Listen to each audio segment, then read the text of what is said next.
অন্ধ শিল্পী। একটা খুব ভালো কুমোর ছিল। ও খুব ভালো ভালো বাসন বানাতো, কিন্তু ওর বাসনের ও সঠিক দাম পেত না। তার জন্য ওর সংসার খুব কষ্টে চলতো। একদিন রাঘব ওর বউকে বলে, আহ, আমার মনে হয় যে আমার এসব বানানো ছেড়ে অন্য কিছু করা উচিত। ওর বউ কিচ্ছু বলে না। ও একদম চুপ করে থাকে। রাঘব বলে, ঠিক আছে, আমি তোমার উত্তর পেয়ে গেছি। রাঘবের বউ এই জন্য কিছু বলেনি, কারণ কোথাও না কোথাও ও জানতো যে এসব করে সংসারের খরচ উঠবে না। রাঘব আর ওর বউ রাত্রিবেলায় ঘরে শুয়েছিল, কিন্তু রাঘবের ঘুম আসছিল না। ওর চোখ দিয়ে জল পড়ছিল, কারণ ও নিজের শিল্পী সত্তাকে খুব ভালোবাসে। ও এই কাজ ছেড়ে দিতে কখনো চায় না, কিন্তু এটা ওকে করতে বাধ্য হতো, কারণ ওর সংসারের খরচ চলছিল না। পরের দিন ও ওর বউকে বলে, আহ, মেঘনা, আমি চাকরি খুঁজতে যাচ্ছি। মেঘনা বলে, ঠিক আছে, তুমি যাও, বেস্ট অফ লাক। রাঘব জানতো না যে ওর সাথে কি হতে চলেছে। ও চাকরির জন্য চিন্তা করে অন্যমনস্ক হয়ে রাস্তা পার হচ্ছিল। তখনই হঠাৎ করে রাঘবের একটা গাড়ির সঙ্গে অ্যাক্সিডেন্ট হয়ে যায়। ওকে হসপিটালে নিয়ে যেতে হয়। তখন মেঘনা ওখানে পৌঁছে যায়। মেঘনা ডাক্তারকে বলে, কি হয়েছে ডাক্তার? রাঘবের রাঘবের অবস্থা কিরকম আছে? ডক্টর বলে, খুব কষ্টে আমরা ওর রক্ত পড়া বন্ধ করেছি। ভগবানকে অনেক ধন্যবাদ যে ও প্রাণে বেঁচে গেছে, কিন্তু ওর চোখের দৃষ্টি চলে গেছে। মেঘনার তো যেন পায়ের তলার মাটি সরে গেল। ও কাঁদতে কাঁদতে বলল, এসব এসব কি বলছেন ডক্টর? এখন কি আর কোনো উপায় নেই যাতে রাঘবের দৃষ্টি ফিরে আসতে পারে? ডক্টর বলে, হ্যাঁ, একটা উপায় আছে, কিন্তু তার জন্য 7 লাখ টাকা লাগবে। মেঘনা ভাবে, আমাদের কাছে তো এত টাকা নেই, আমি এখন কি করব? ও ওর বন্ধুদের সাহায্য নেবার কথা ভাবে আর ওদের ফোন করে।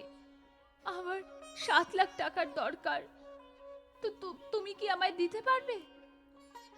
কিন্তু কেউ ওকে টাকা দেবার জন্য রাজি ছিল না। ও খুব হতাশ হয়ে পড়ে আর রাঘবকে বাড়ি ফিরিয়ে নিয়ে আসে। রাঘব খুব হতাশ ভাবে থাকে। এখন আর হাঁটা চলাও করতে সমস্যা হয়। ও যেইটুকু হাঁটাহাঁটি করত, কোনো না কোনো জিনিসের সাথে ধাক্কা খেয়ে ও পড়ে যেত। এইভাবেই দিন কাটতো। মেঘনা সংসারের খরচের জন্য আর দুজনের পেট চালাবার জন্য একটা হোটেলে কাজ করছিল। ওদিকে রাঘব একদিন বাসন বানানোর চেষ্টা করছিল, কারণ ও নিজের কাজকে খুব ভালোবাসতো। তাই ওটা ছাড়া ও থাকতে পারছিল না। কিন্তু ও হতাশ হয়ে পড়ে। এটা ভেবে ও রেখে দেয়, আর পরের দিন ও নিজের জায়গায় বসে বাসন বানানোর চেষ্টা করতে থাকে। ও খুব সুন্দর বাসন বানিয়ে বানিয়ে রাখে। মেঘনা যখন বিকেলে বাড়ি ফেরে, তখন ও এগুলো দেখে অবাক হয়ে যায় আর রাঘবকে বলে, রাঘব, এই কলসিগুলো তুমি বানিয়েছো? রাঘব বলে, হ্যাঁ, এগুলো আমি বানিয়েছি। মেঘনার খুব আনন্দ হয় আর বলে, তুমি তুমি না দেখো এত সুন্দর বাসন বানাতে পারো? একদিন রাঘব খবর শুনছিল।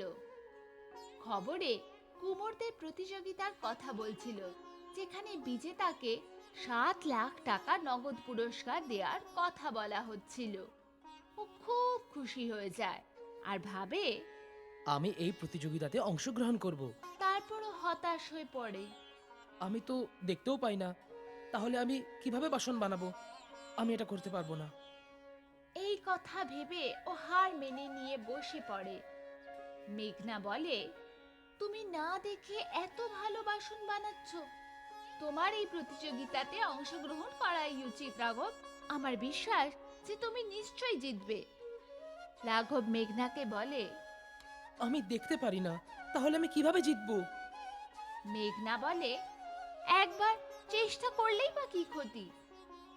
রাঘব রাজি হয়ে যায় আর ওই প্রতিযোগিতাতে অংশগ্রহণ করে। ও বাসন বানানোর প্র্যাকটিস শুরু করে দেয়। দিন রাত পরিশ্রম করে ও ভালো ভালো বাসন বানাতে থাকে। প্রতিযোগিতাতে যখন সবার বাসন দেখানো হচ্ছে, তখন ওখানে সবচেয়ে ভালো বাসন রাঘবেরই হয়।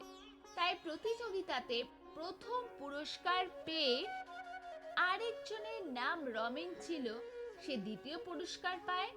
রমেন সব দেখে খুব রেগে গিয়ে বলে, এটা তো অবিচার হচ্ছে। একজন অন্ধ মানুষ এত ভালো বাসন বানাতে পারে না। নিশ্চয়ই অন্য কাউকে দিয়ে এই বাসন বানিয়েছে। আমি এই প্রথম পুরস্কার পাওয়ার যোগ্য। যদি এই বাসনগুলো ও বানিয়ে থাকে, তাহলে সবার সামনে ও বাসন বানিয়ে দেখাবে। রাঘব ওর কথা মেনে নেয় আর বলে, ঠিক আছে, আপনি আমাকে মাটি আর চাকা এনে দিন। আমি এখানে সবাইকে বাসন বানিয়ে দেখাচ্ছি। রাঘব ওখানে খুব সুন্দর সুন্দর বাসন বানায়। এটা দেখে সবাই অবাক হয়ে যায়।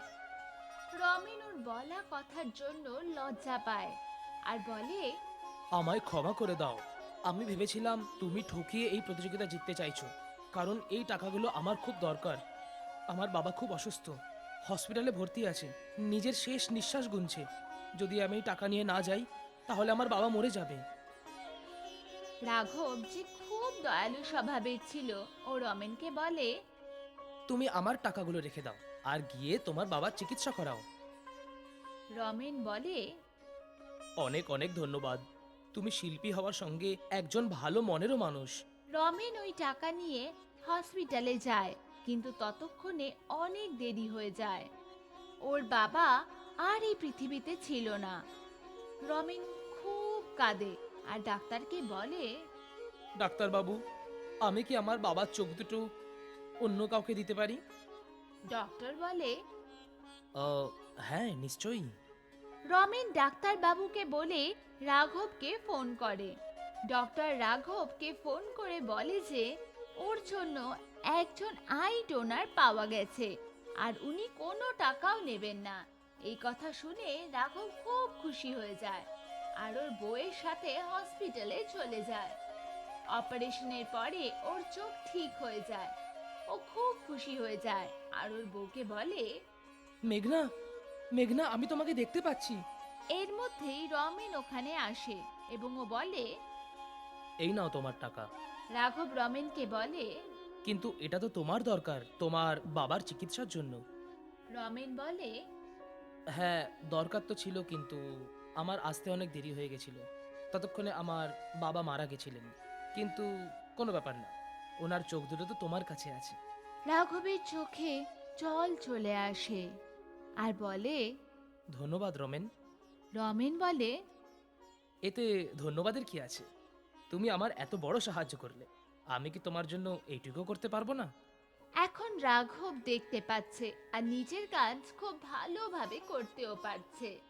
আর মেঘনা হোটেলে কাজ করতে দুজনে মিলেমিশে সংসার চালাতো আর একটা সুখী পরিবার হয়ে থাকতে শুরু করলো।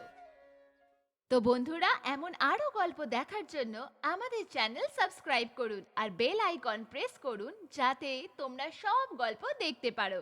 পরের গল্প দেখা হচ্ছে। Bye bye.